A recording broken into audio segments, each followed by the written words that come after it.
Today's story is about an emperor who sought a philosophy of life. He needed wisdom to guide his rule and govern himself. Amongst all, he considered 3 questions as important in his life. These are not just the emperor's questions, but questions that echo in the hearts of us all. Let's dive into the story, know the questions, and discover the answers. What then were these 3 vital questions? 1. What is the best time to do each thing? 2. Who are the most important people to work with? 3. What is the most important thing to do at all times? When the emperor did not get the answers to these questions in the religions and philosophies of the time, he searched it in the experience of life. He decided to sort answers from his kingdom, offering a grand reward to anyone who could satisfy his queries.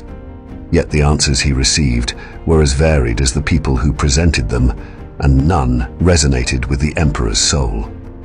After several nights of reflection, the emperor turned to the wisdom of a hermit, a man who lived a simple life on a mountain.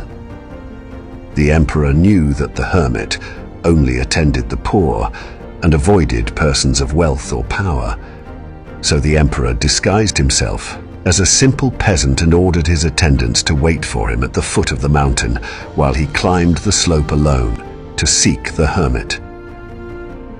Reaching the holy man's dwelling place, the emperor found the hermit digging a garden in front of his hut. When the hermit saw the stranger, he nodded his head in greeting and continued to dig.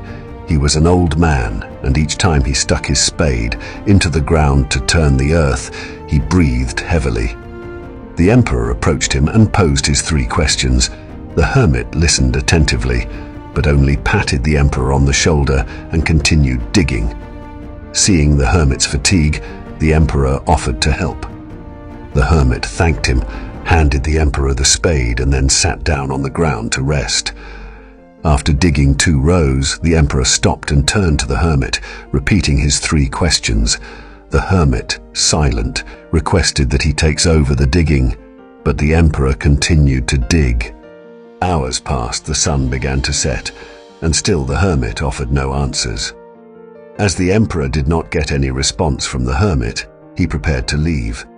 Suddenly they noticed that a man emerged from the woods, pressing his hands against a bloody wound in his stomach and running towards them. The man ran toward the emperor before falling unconscious to the ground, where he lay, groaning. The emperor and the hermit noticed that there was a large wound in his stomach. The emperor cleaned the wound thoroughly and bandaged it until the flow of blood had stopped. At last, the wounded man regained consciousness and asked for a drink of water. The emperor ran down to the stream and brought back a jug of fresh water. Meanwhile, the sun had disappeared and the night air had begun to turn cold. The hermit gave the emperor a hand in carrying the man into the hut, where they laid him down on the hermit's bed. Exhausted from his journey, the emperor also dozed off. Waking to the morning sun, the emperor found the wounded man awake too. When their eyes met, the wounded man asked the emperor for forgiveness. Confused, the emperor asked what he had done. The man admitted being the emperor's sworn enemy. He revealed that he had vowed to take revenge for the death of his brother, who was killed by the emperor, and also seized his property. He revealed that, hiding behind the ambush, he planned to kill the emperor on his way back to palace through mountains, and when the emperor's guards recognized him to be their enemy, they attacked him. Shame and gratitude filled the man's voice as he pleaded for forgiveness. Touched by his sincerity, the emperor was very glad to have made peace with his enemy so easily, offering not only forgiveness, but also medical care and the restoration of his lost property. The same morning, before returning to the palace, the emperor wanted to repeat his 3 questions one last time. He found the hermit sowing seeds in the earth they had dug the day before. The king approached him and asked for the answers to his questions, to which the hermit replied that his questions have already been answered. The emperor, puzzled, asked for explanation, to which the hermit replied, "Yesterday, if you had not taken pity on my age and given me a hand with digging these beds, you would have been attacked by that man on your way home. Then you would have deeply regretted not staying with me. Therefore, the most important time was the time you were digging in the beds. The most important person was myself, and the most important pursuit was to help me. Later, when the wounded man ran up here, the most important time was the time you spent dressing his wound. For if you had not cared for him, he would have died, and you would have lost the chance to be reconciled with him. Likewise, he was the most important person, and the most important pursuit was taking care of his wound.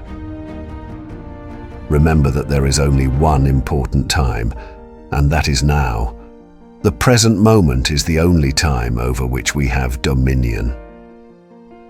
The most important person is always the person you are with, who is right before you, for who knows if you will have dealings with any other person in the future. The most important pursuit is making the person standing at your side good, for that alone is the pursuit of life.